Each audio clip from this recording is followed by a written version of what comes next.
Welcome back, guys. Welcome back. Welcome back. So, normally I like to play games live and record them, but I want to go over a game that I played with you guys. Well, I didn't play with you guys. I'm going to go over the review with you guys of a game that I played. Anyway, I was playing Saturday, and I lost a game. Was pretty upset about it, and I was like, dude, I'm playing good. Man, every time I hit the record button. I was playing well, and I lost the game, but I had been playing well all day, and I was like, you know what? I'm going to play some rapid games. I'm going to stream them, and let's see what happens. So I fired up the stream and played this game. And spoiler alert, I win the game. So let's go over this. So I play E4, and he plays the Scandinavian. So I've been playing the Van Geet occasionally, but the Scandinavian transposes into that same line.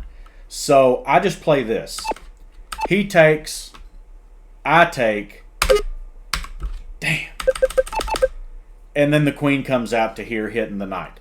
Stockfish in the review after the game wanted me to play this, but I don't want to play that because it blocks my D-pawn. So I just play this because I want my knight over here anyway. I don't really see the point in delaying it. So I just knight to G3. So he plays this. This is really unambitious. He does this to let the bishop out. But what's wrong with just taking the center?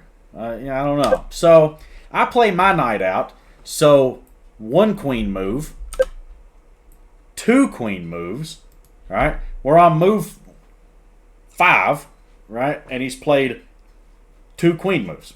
So, okay. But now he wants to do this and line up pressure along this diagonal, right? That's what he wants to do. So I just play this. So now what? Right? I mean, that's what he wants to do, but I'm not just going to let him do it. So the whole point of this whole ordeal is to bring the queen out and put pressure on me, but now the queen's just sitting on the corner not doing anything. And like I said, this is the highest rated opponent. Like I said, I win this game. And this is the highest rated opponent that I've ever beaten. So, I mean, it's a little odd to see someone so much higher rated than me playing. This is miserable, I mean, this is stupid. This is just bad.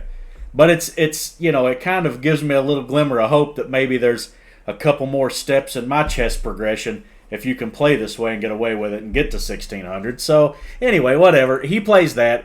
I stop the bishop from coming in, and he just goes here, which he was looking to get the bishop out. Like I said, I cut his plan off, and now he's doing this, just staring at this. Okay, I play the bishop out. I want to get on this diagonal. And also, I want to come back at some point and stop the queen from looking at B2. So, bishop out. There was no threat of my knight there. So, he's wasting time. I castle. He takes the knight. I sucked a fucking bug down my throat. He takes the knight, and I recapture with the pawn. So, you've shuffled your queen. So, here, bishop, here, right? I mean, what is this guy doing? This is stupid. So, he goes knight out to F6. And I just put the rook on the open file. There's no knockout here. I'm not going to knock this guy. I mean, he's not developed anything, but there's nothing to really go crazy with. So, I'm just getting my pieces into the game here. Just getting my pieces into the game. He castles, and I drop the bishop back. Because like I said, I want to get this guy out, and I don't want him to hit this pawn when I do it. So just bring this guy back. He defends these 2 squares, blocks the queen's view of this, and now this guy's free to move. He plays this move. I've got no idea why. I don't know what this accomplishes. He's got access to 2 squares, and he would get taken on either of those 2 squares. But he also sets up a discovery because that's undefended. So if, for example, if he were to move to a place that this knight could attack, say he moved here, right? Oops. Now you've lost your piece. So I go on and just get the bishop out, and I line up this. So you're going to end up moving again. Get my last piece into the game, make it uncomfortable for the queen, and we get another queen move. So what is that? 1, 2, 3. What is that? 3, 4 queen moves here already. And I play this.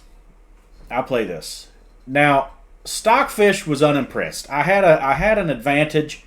I think it was like plus 2.5, and this put me back down to like 1.2, plus 1.2. But the idea here is every piece that I have is now in the game. All right, this guy's not been brought to the open file, but he can just slide right over. So all of my pieces are playing. He's got the queen in the game. This guy hasn't moved. This guy hasn't moved. This guy hasn't moved. And this guy's over here, like I said, looking at absolutely nothing.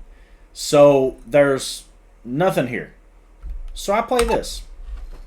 I want to open it up. I feel like if the board opens up, that it has to benefit me. It's got to be to my benefit because he's got nothing in the game. And if you make a mistake, this is how I was describing it the other day. Obviously, I'm not some chess philosopher, but the computer will say, okay, you're plus 0.7, right? You've got an advantage because you've got these pieces in the game, but it's not like you're winning. You haven't won the game because of this. But when you have this overwhelming lead in development, one mistake and it's catastrophic because you're so far behind in development, you've made a mistake and you don't have the pieces to cover up and hide now. So, the computer will say that you're equal, but when you screw up, so I want to give him the opportunity to make a mistake.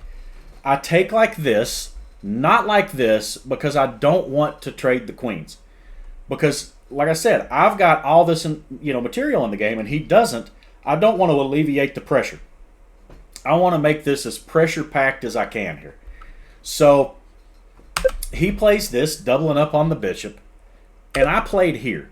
Now, the reason that I played this and not something else like coming back, trading the queens, and just getting the open file, which, by the way, I think is still winning, but, I think that's still good, is when I looked at this, I thought if he played this, that I might have some tactics here, because when the queen moves, first of all, this is hit, but everything you have is back here on this back rank. So if I get back here, I think you're in bad shape.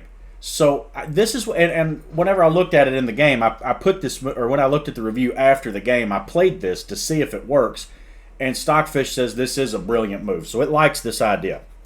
So anyway, I defend the bishop. I defend, and he goes here. And this is the beginning of the end. You see why? I'm sure that if you're over, 12, 1300, it's pretty instantaneous. That's the deal. So this undefended knight you've got's hit. This undefended rook is hit. And you're in check. It's bad. You can't save everything.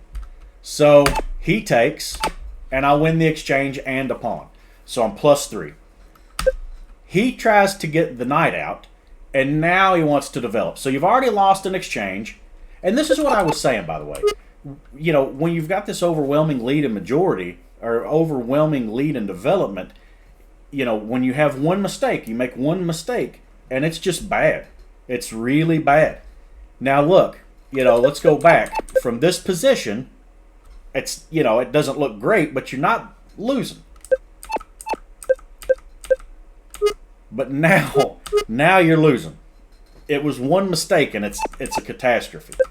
So he plays this, trying to get some pieces into the game now, and I play knight into e5. And the point here is, I'm obviously it's check. You have to respond to it, but I'm also hitting this. he would love to get this guy in here, or maybe, something like this, and try to hide somewhere and use these 2 knights, try to bottle up my queen. So Stockfish wanted me to play this. I seen it after the game, the logic behind it, but I just want to try to keep this thing opened up. I want to keep him from creating any kind of blockade. I want to open the center up. So check, he recaptures, and I fork the knight and the king. All right. Now, you could just immediately give me the knight back, or you could try to defend it. But when you're doing that, now look where your king's at.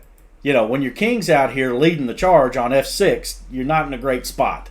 So the king is literally the only defender of the knight, and then I pin it to the king. So you're hit 3 times and defended only by the king. You're going to lose the knight. He steps out of the way, and Stockfish didn't like how I went about this, but I took with the rook. And the reason that I take with the rook is because I would love to get another. First of all, this just simply brings another piece into the attack. The more pieces that are around the king, the better. This creates a direct threat of winning the knight right now. You have to figure out what to do with the knight right now. And when you move it, he's obviously, he would go here, but maybe you could, I don't know what he does, what happens after he goes here, but I'm creating a threat. He has to respond to me, and I'm getting another piece into the attack here. So he comes back with the queen, which drops the knight, right? So now look at the position again. You don't have anything out except the king. The king is your most advanced piece, and that's not good. He tries to hide, and I played check. And I spent some time, like I said, I streamed this. This was on stream, and I spent some time looking over this. If you go here, you just simply lose the bishop. That's it. Bishop's gone. If you go here, I don't think that there's a way out of checkmate. It is checkmate, yeah. So I think that from here you have to just get rid of the bishop and then play rook to e8 and force my queen away and try to play, like that. He plays this, and I take the pawn, and he resigns. The point is, if he takes here, that's checkmate, right? Bishop guards here, so you can't come back on this diagonal. Queen guards this, bishop this, you can't go there. It's checkmate, right? So when I take, the only move that you have is this. Oh. And then I play here. You could block, but then you're mated. So your only other legal move is to come back. And I play check. If you come here, that's checkmate. So your only legal move is to play this. That's check. The bishop cuts all this off. The queen cuts all this off. So you have to block. That's your only legal move. And that's checkmate. So that was the logic behind the rook sack. I was talking about it in the stream. That's definitely winning. But let's look at the review. The review's not great, but it was a win. And, this guy's rated, like I said, he's 1608. So it's not like he played a bad game, but it's hard to find good moves when you're, just getting swarmed with pieces and sacrifices all over the place. Like, I sacrificed a bishop, I sacrificed a knight, and then I sacrificed a rook. I mean, I was just sacrificing everything and was all over this guy and didn't give him a chance to breathe.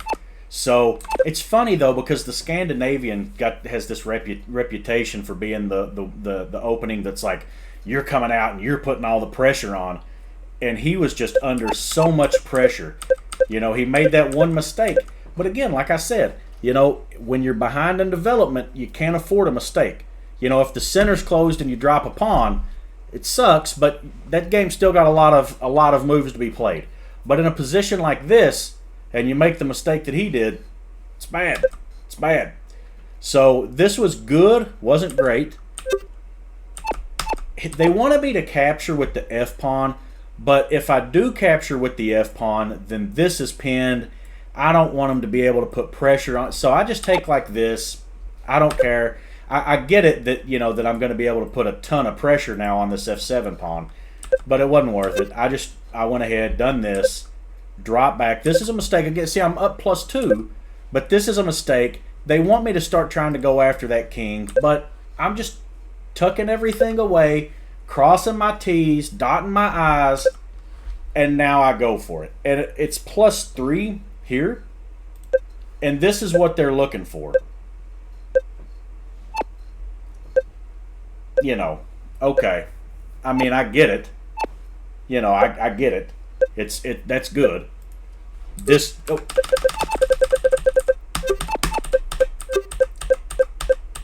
This is not. This is not. And I could see why. But I wanted to open the game. And let's just look at what happens if he does do this. So +2.4, +3.5.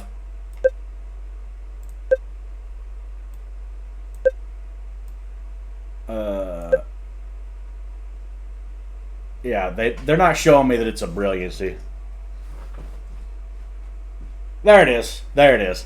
Yeah. In the game, I was looking at that move, and I was like, there has to be something here. There has to be something here. But that ain't what happened. He goes here, and then it's +6. And what the computer wants is this.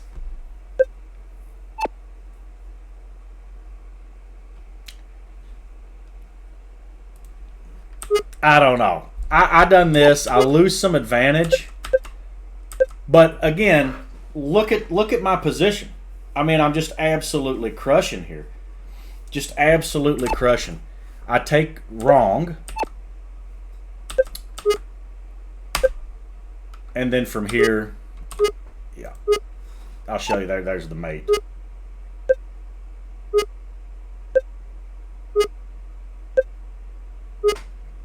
That's checkmate. So anyway, that was a good game. Wanted to share that with you guys. That's literally the highest rated opponent that I've ever beaten. I've beaten a couple of probably 4 people just under 1590, like high 1580s, but never anybody 1600. I played a game against a 1650 one time, a long time ago, and I was about 1100. And I got him into an end game, and I destroyed his pawn structure. And he had double isolated pawns right here and here. And I was low on time, as always.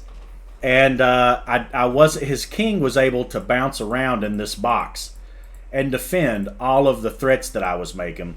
And he ended up winning a couple of pawns, and in time trouble, he ended up beating me. So I did almost beat a 1650. But that don't count, so I still lost. But this one I beat. So anyway, like I said, I just wanted to share that with you guys. Thought that was a cool game. You know, lots of sacrifices and cool stuff. Even if Stockfish wasn't impressed. Fuck Stockfish, I was impressed. So not so much with how he played, but I thought I played brilliantly. He made the mistake, and I was on his ass. So anyway, if y'all like that, like, comment, subscribe. I still need 16 more subs to get to 500. So, it'd be cool if you guys could throw them to me. 16 subs. Anyway, y'all have a good day. Hope y'all had a good Labor Day weekend. All that good jazz. See y'all in the next video.